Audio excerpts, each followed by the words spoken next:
এই সেই মুহূর্ত যখন আমি পাপাকে আনতে যাচ্ছিলাম হসপিটালে। আপাতত আমি বাড়িতে নেই, বাড়ি ছেড়ে ভাড়ার বাড়িতে রয়েছি, কারণ আমার ট্রিটমেন্ট চলছে এখানে।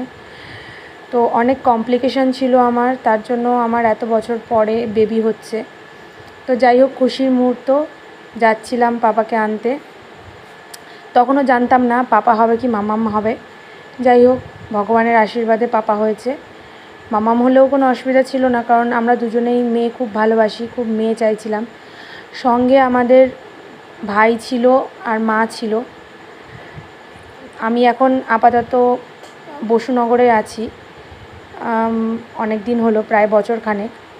যেহেতু আমার ডক্টর সেন্টার থেকে আমার বাড়ি অনেক দূরে, তাই আমরা ডিসাইড করেছিলাম এখানে থেকে আমি আমার প্রেগনেন্সির জার্নিটা পার করব। আর আমার ঘরটাও 5th ফ্লোরে, অত উপর থেকে নিচে নেমে প্রেগনেন্সির অবস্থায় আমি কোনো রকম রিস্ক নিতে চাইছিলাম না। তাই আমরা এখানে ভাড়ার বাড়ি করে প্রায় বছর খানেকের মতন রয়েছি। ফাইনালি অনেক কষ্ট করার পর এই দিনটা আমার জীবনে এসেছে, তো এনজয় করছিলাম খুব।